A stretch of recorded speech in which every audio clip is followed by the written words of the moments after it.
Welcome to the first ever Jolt podcast. And I had to kick this off with a big name guest. And who do I have for the first ever Jolt podcast?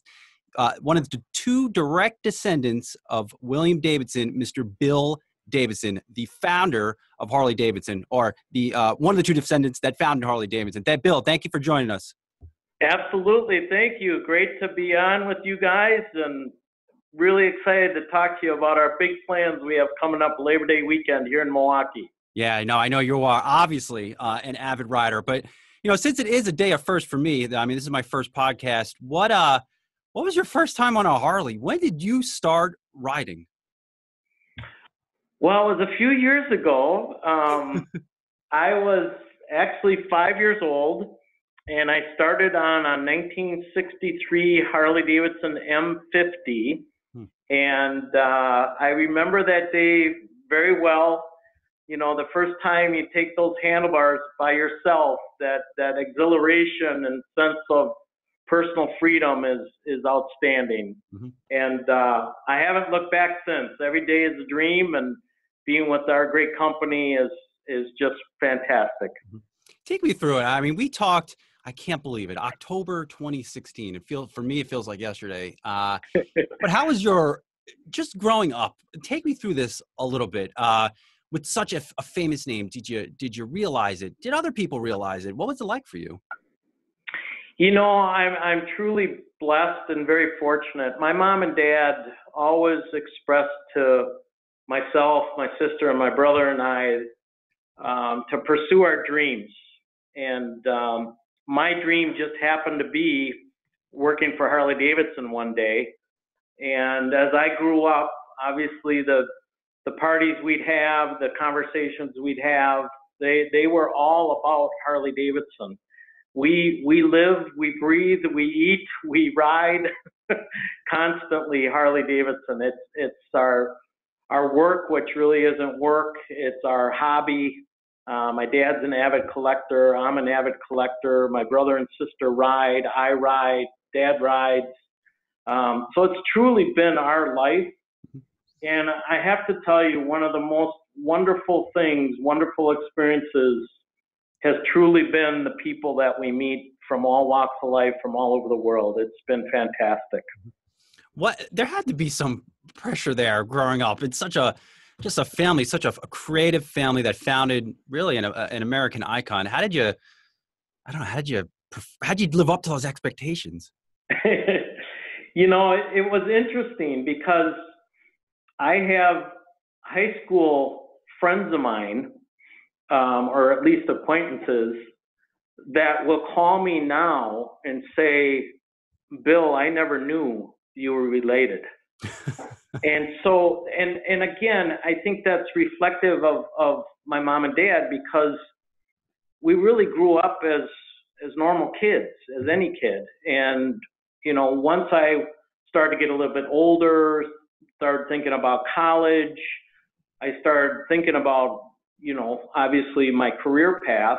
And I loved motorcycles, started riding when I was very young. I raced bikes when I was in high school. Oh.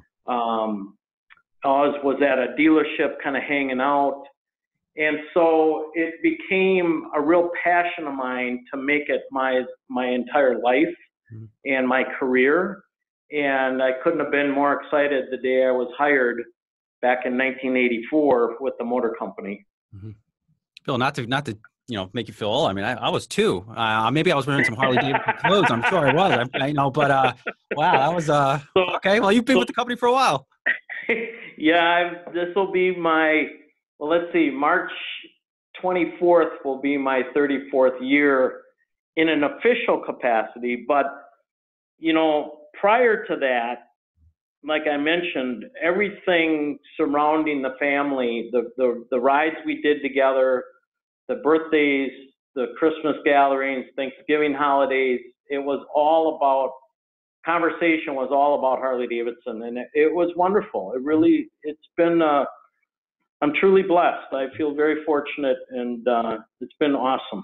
What were some the lessons passed down to you from generation to generation, whether it is in business or in life? Because we talked to Harley-Davidson many times over the past 4 to 5 years, and there just seems a real sense of warmth that had to come from somewhere. Yeah, I think, my parents, again, follow your dreams. And ironically, our purpose statement for the company is we fulfill dreams of personal freedom. And I think that's something that I learned as a child, and to this day, now raising my own daughter, people ask, well, is she going to work at the company? And I'm very quick to say, I want her to pursue her own personal dreams. So that's something that was really instilled in me at a young age. I think the whole working in a very collaborative team atmosphere is absolutely critical.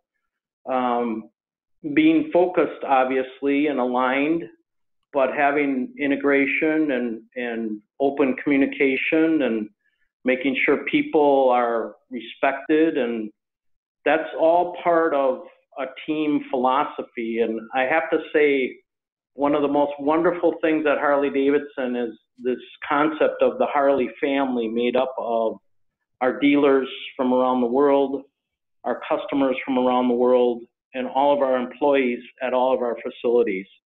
It is a family feeling, and there's so much emotion as a part of that family feeling.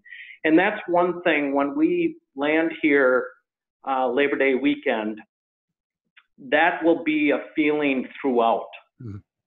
People will meet people they've never met before, they will become friends, and they will go on rides together. And I've heard that story over and over and over again, and it's really quite true and pretty amazing. Is it an ultimate dream, just for you, to see your daughter running the company at some point? I mean, is that a possibility? Is she interested in that? Yeah, my daughter has interest. She's a rider. She's still quite young and going to school, but she actually will be at Bike Week with me Nice. in a couple of weeks. So she definitely has an interest, for sure. What does she ride? Right now, she's riding a little dirt bike. She hasn't been on the street yet, and that's fine. I want her to get the skill sets down and enjoy doing the trail riding as much as she wants to before she gets her license. Wow. I'll just switching gears. I'll talk a little more about bikes. I mean, Harley has just seen so many transformations through the years. Back in, let's say, the 70s or 80s, and you could probably speak to this, more than me. You had that real strong bike culture. I'm early 30s, and I don't know if that bike culture is there yet. How do you adapt? How does Harley adapt in this environment? Well, I think there's things that have been a part of Harley-Davidson since day one in 1903 when the company started. One, we have a 115-year legacy that I think many companies would be jealous of. It's a phenomenal historical people experiences, fulfilling dreams, making differences in people's lives. It's much more than just a motorcycle. It is truly a lifestyle, like you mentioned. But I think some of the power in that lifestyle is the emotion that we help build through our look, sound, and feel of our motorcycles, through our motor clothes line of clothing, through our parts and accessories where people can individualize their bikes and make them their own, and through the camaraderie of people that ride together or show up at an event. And it's just an atmosphere that is fantastic. And the powerful thing about it is it transcends cultures. This is a global entity, and I've been fortunate to travel around the globe, and no matter where I go, if I'm with Harley riders or motorcyclists, there is this vibe like I'm at home, like I'm in Milwaukee. And it's just a really it's a great thing. Really wonderful. Is that what you ultimately want to see? More for that family culture, people riding Harleys to, let's say, farmer markets. Is that the next generation? I think, as we continue to look at the marketplace and continue to attract people from all walks of life, from all corners of the world, we're continually, our analytics team is very busy. We're studying that stuff. We're watching, obviously, the industry and where we're going. And, the fact that we just announced we're going to introduce an electric motorcycle, that's an indicator of some of the things that we're working on and what we're looking at. We obviously have a very dynamic company.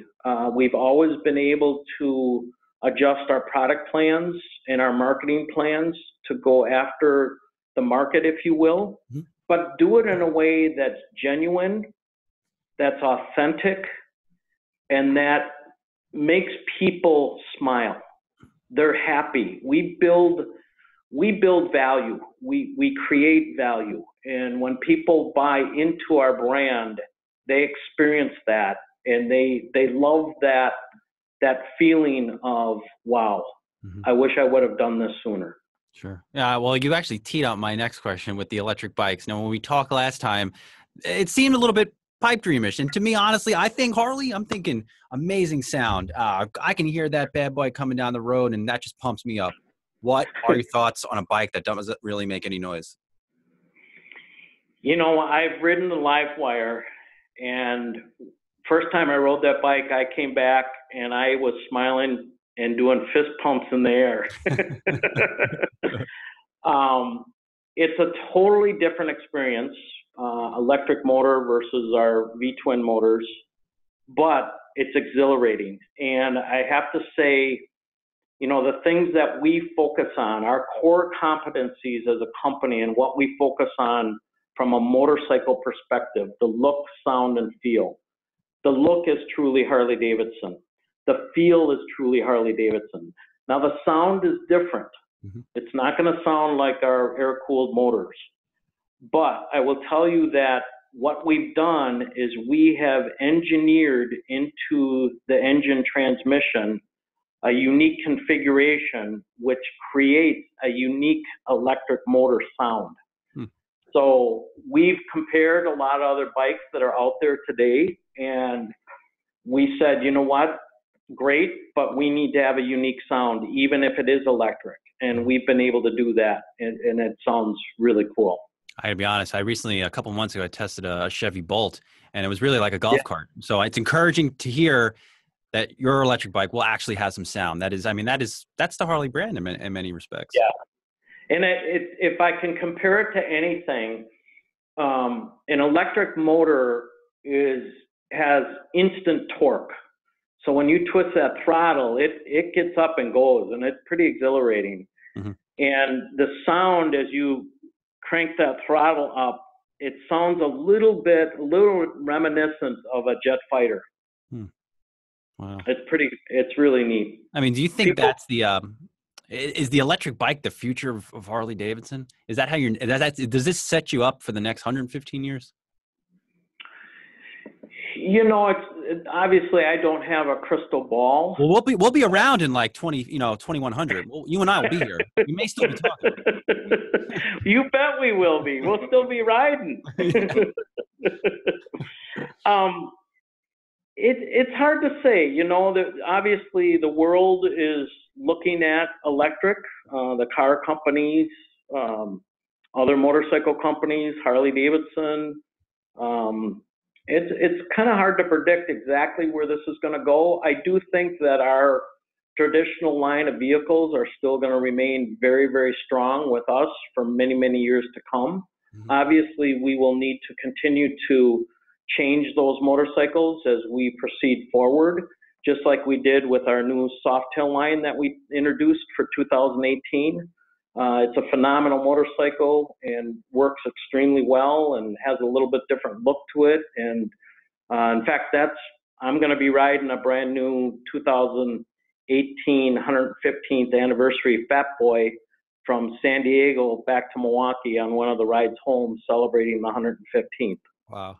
I hope you're the one that gets the first electric bike, Bill Davidson. I hope you get through Model 1, or at least goes in your awesome museum that you helped open.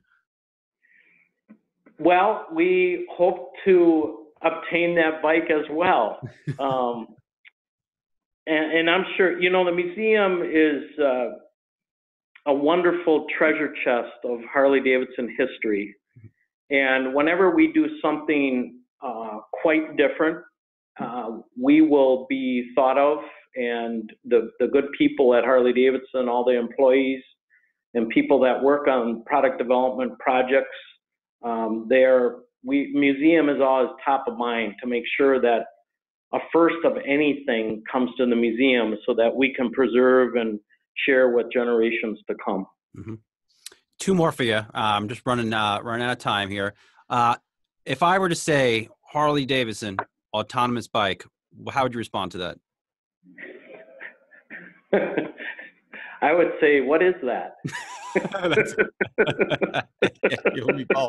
Obviously, I'm sure it's possible, but is that somewhere in the future? I mean, obviously, it may be 5, 10, 40 years down the line. I mean, do you think that's where we're going?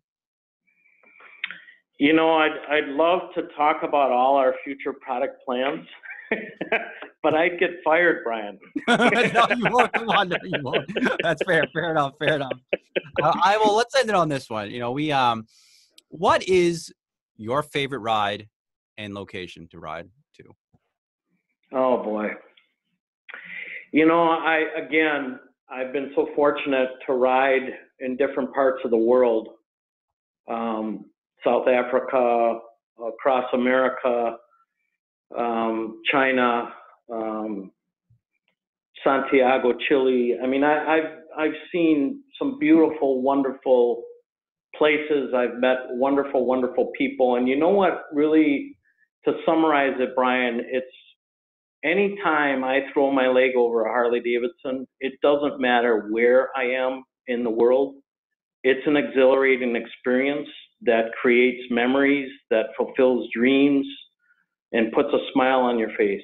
And I truly mean that. It is an awesome experience. And I hope many, many people, if they have any type of desire to try it, I hope they put that best foot forward to take a riding course through our Riding Academy and learn how to ride, because it is something that sometimes it's so exhilarating, so exciting, it's hard to put into words. Mm-hmm. Absolutely. Well, Bill Davidson, thank you so much for doing my first Jolt podcast. Great American brand in Harley-Davidson. Do not be a stranger, please. I know probably 2 years since we last talked. I hope to talk to you again soon. Absolutely, Brian. And I hope to see a Labor Day weekend here in Milwaukee to celebrate 115 years of our great brand. We've got a great party planned with a lot of music, a lot of entertainment, all the new bikes on display, test rides. It's going to be a really great time. Bill, in my perfect world, it's me, you, and CEO of Harley-Davidson, Matt Levitich, talking bikes with a beer. Maybe I can make it happen. We'll see.